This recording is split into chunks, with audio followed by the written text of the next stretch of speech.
Wanna ride me, catch a vibe me, go get out me, yeah. Shawty, I'm a riding G, I'm a dying piece, I'm a ride. Hello everyone, this is MV Flame Tutor here, and today I'm gonna now react to Game Theory: The Mystery of Minecraft's Haunted Disc. It's by the Game Theorist. Be sure to leave a like to the video, subscribe to the channel, and click the bell icon for more notifications. And comment down below. So, let's go. Since the beginning, there's been There. Sorry about that. one mystery long unanswered in the world of Minecraft. One set of game design decisions so creepy, so disturbing that they Okay, feel like they that's come the from weirdest a thing I've seen in a video. different game. It's a riddle that, once solved, exposes more of the hidden lore that's buried deep inside this world. Today we're covering the mystery of the broken discs 11 and 13. That didn't actually got me Hello, there. Internet. Welcome to Game Theory. Can you dig it? So, last Minecraft episode, we started an epic quest. Well, everyone else gets to play around with their giant meatballs and deadly skyboxes. Here we are doing the important work, solving the hidden lore that's buried inside this game. Because it is there. I started to prove that last time, and it is just waiting to be unlocked. Oh, sorry about that. It usually happens to my PC.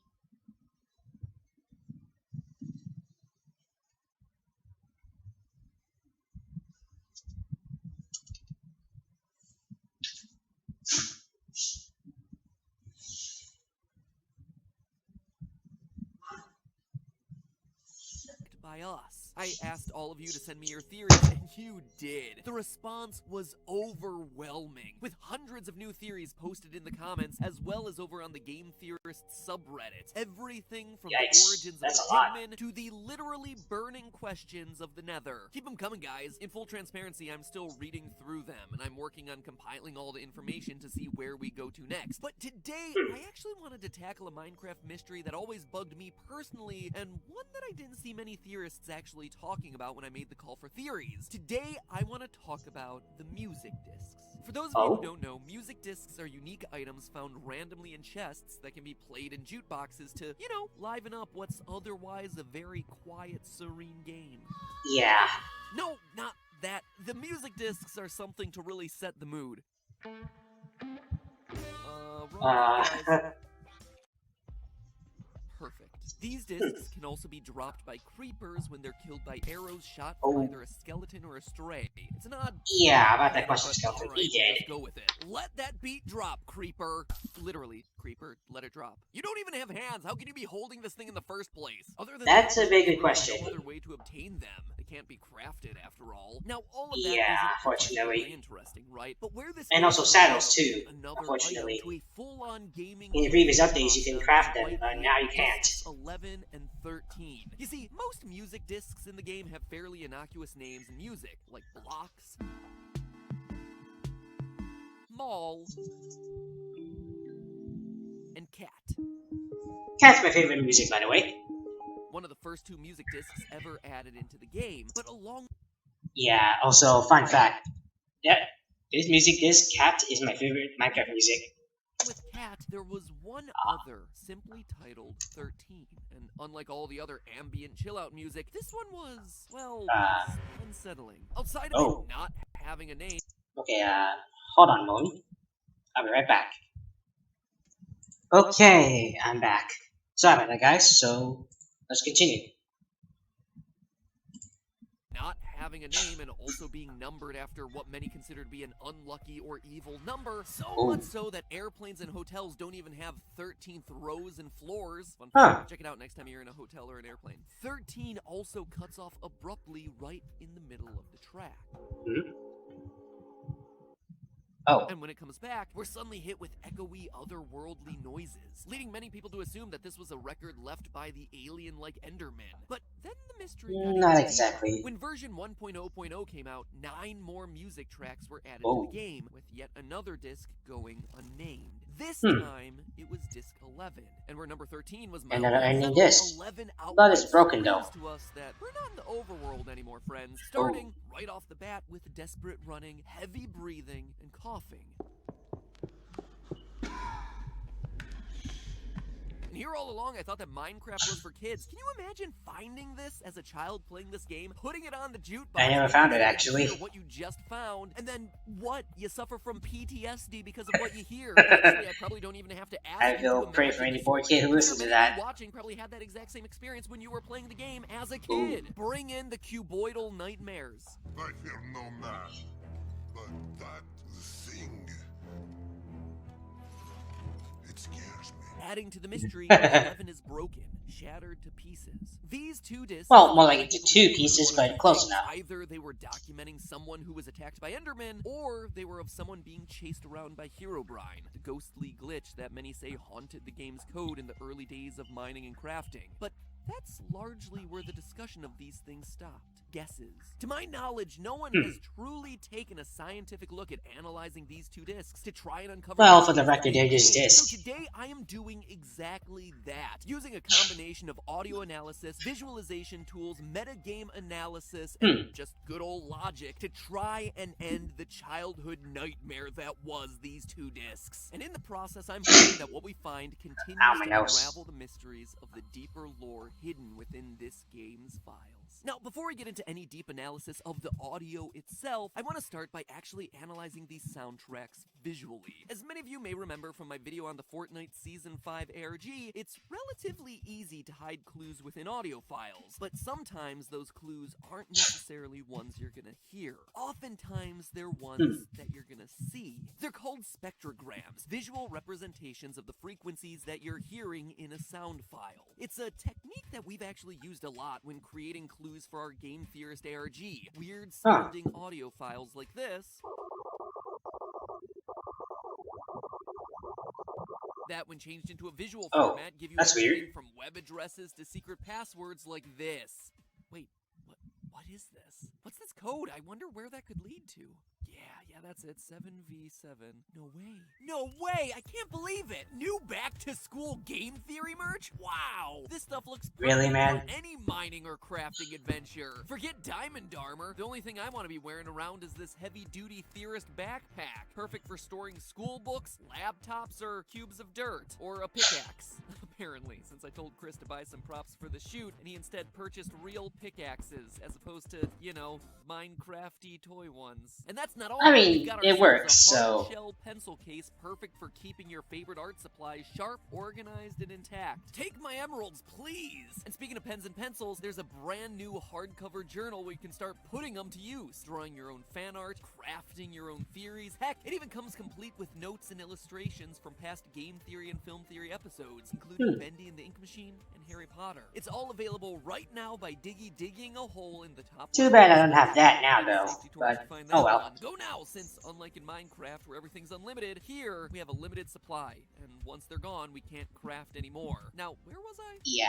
Oh yeah, discs 11 and 13. Discs 11 and 13, while they are certainly creepy sound files, they're not filled with the types of sounds that would make me immediately think to put them through a spectrogram. However, there was one finding that I wanted to put to the test for today's theory, because I was kind of skeptical about the results that they had. A French Minecrafter named B. Sidro supposedly made a spectrogram of the sound files and said that he found both a creeper face and the numbers 12418 hidden inside. It sounded like a lot of fake news to me, and the screenshots that were circulating the internet just felt a bit too perfect, a bit too Photoshop-y feeling for me, so I redid the whole spectrograph test using my own tools, and this is what I found. It was 100% true. This wasn't just a bunch of karma fodder, something cool that someone made up to try and get people's upvotes. The images are actually there, hidden within the sound file. But then, what does it mean? Well, interestingly enough, the numbers appear to be a secret signature inserted in there by the music's producer. Minecraft's music was produced by a man named Daniel Rosenfeld, better known online as C418. And wouldn't you know it, but the numbers 1, 2, 12, and hexadecimal code, or hex code, translates to the letter C. Thus we have 12418 actually being a code for C418, his online name. The creeper face, meanwhile, well, it's a creeper face. Maybe these tracks are less made by the Enderman and more a product of our little moss bombs. To know for sure, though, we have to keep digging. To continue being good I'm little is well AV known. Club members here, we're going to need the A to go along with the V that we just analyzed, hopefully giving us a clear picture of what exactly is going on. So let's play this thing, starting where it all began, disc 13. Here's a copyright neutral clip. Okay. There we go. Okay, so obviously this takes place in a cave. We have sounds that are echoing, I mean, reverberating, true. wet dripping sounds and chimes. But we don't just have to speculate about this. What we're hearing in disc 13 are very clearly cave ambient sounds. The ones specifically programmed into the game to play when you're in a dark, eerie, underground place. Here's a moment from disc 13. Oh, And here's one of the matching cave ambience tracks. well, it But it fits. goes even further. Nowadays in Minecraft, there are 19 different cave ambience tracks. But Dang. back when Disc 13 was first introduced, guess how many there were? 13. 13 isn't just a spooky number here, it's a reference to the number of cave ambient sounds that existed in the game. But what else are we hearing here? Well, at 143, there's the faint sound of a creeper hiss and explosion echoing through the cave. Here's the clip. And here's that iconic sound as we usually hear it in the game. Yeah, once we're outside or in the cave. It's immediately followed by the sound of someone falling into water and then staggering out. You can almost hear their footsteps. What it seems to suggest is a caver exploring a cave, running into a creeper, and then having to jump into a pool of water to avoid the ensuing explosion. He gets out, slightly injured, and then tries to find a place to hide. But there are two other audio clues here that are worth mentioning. The first happens at the 1 minute mark. You can actually hear faint sounds of arrows being shot. Here's the audio. And here's the sound effect in game. But while we hear two arrows being shot, we actually only hear one of them land in the ground. The other one remains silent, which suggests that it hit its target. Now, what mob is found in caves and also happens to fire arrows? Skeletons. Now, remember something that I mentioned before. The music discs are found either in chests or via a very random mechanic of a skeleton stray arrow going on and killing a creeper. And what do we have in disc 13? In this one audio disc, we have a creeper exploding and a mob firing arrows at us. The reason creepers drop music discs when hit by skeletons or stray arrows, it's a reference to disc 13. The last thing worth noting here is the cutoff that I mentioned earlier. The disc stops abruptly after the arrows fire and picks up as the creeper starts hissing. It's a cutoff that's not only unsettling, but one that, wouldn't you know it, also happens at exactly 1 minute and 30 seconds into the track. 1-3, disc 13. Oh yeah, and wouldn't you know it, but the creeper starts to hiss exactly 13 seconds after that cutoff. Slow clap, Daniel, slow clap. You use that number 13 to its fullest here. So those are all fun little Easter eggs, but why is it cut off? What are we missing? Well, for that, let's turn to disc 11, which is, quite honestly, a bit more straightforward. Somebody is running on stone, uses some metallic object that clicks, then uses a paper object based on the rustling we hear, before finally running away, first on stone and then either on dirt or gravel.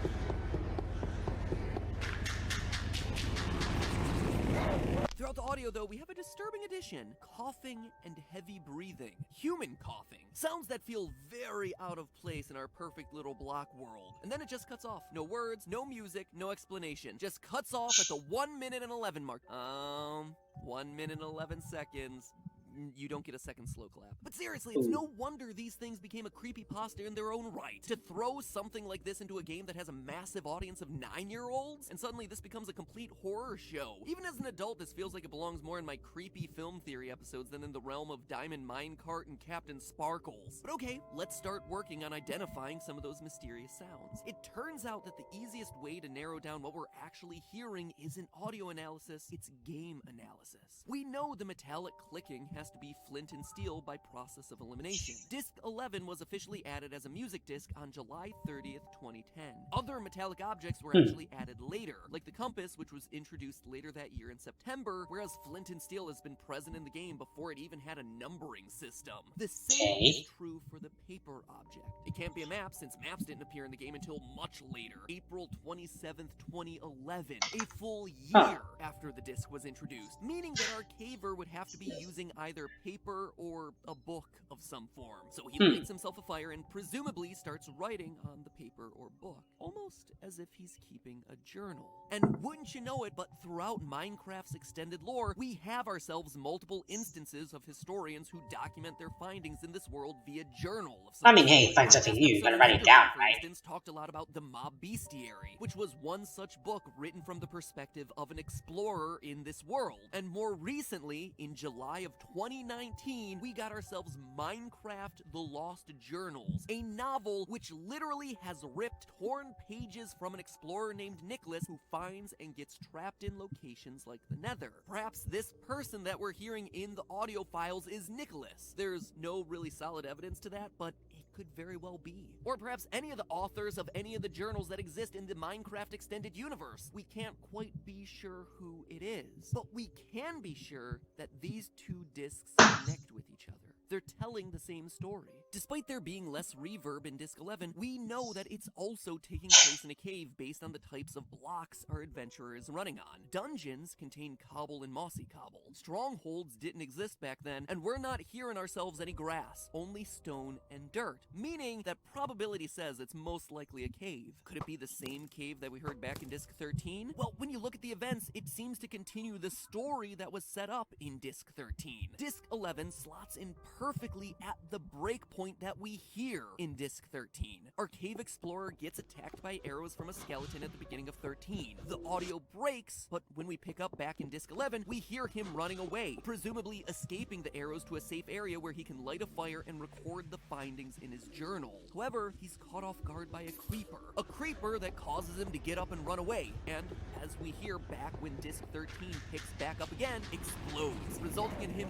jumping into water at the last minute to avoid the explosion. We end our little vignette here with him trying to find some place to hide and dry off. Heck, perhaps that's even why Disc 11 is shattered in the first place. It broke during the explosion with the creeper, or during our caver's fall. And that, my fellow miners, I guess that's possible. seems to be the story of Disc 11 and 13. A story of creepers and skeletons, and why music discs spawn that way. A story of journalists who are lost underground in caves. A story of broken records and hidden visual Easter eggs. But what's most interesting of it all is that it confirms a part of my last theory. The belief that there was an ancient civilization of builders present here in these games before we arrived. People who came before us. Basically, the players weren't created by Endermen, but perhaps more unsettling, they were made by men, humans, who aren't here any longer. A race of people basically humans who used to live in the game before we came along. This world, but didn't survive long basically either Steve or Alex or the players, their journals us. are lost. Their records are broken. Their structures are left empty. Sure, discs 11 and 13 might not be as creepy as we once believed them to be when we were younger playing this game, but they allude to something much more dire, an existential dread.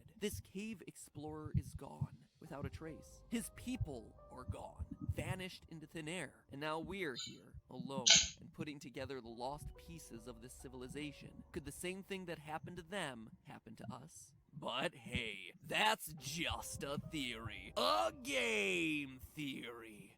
Thanks for watching. New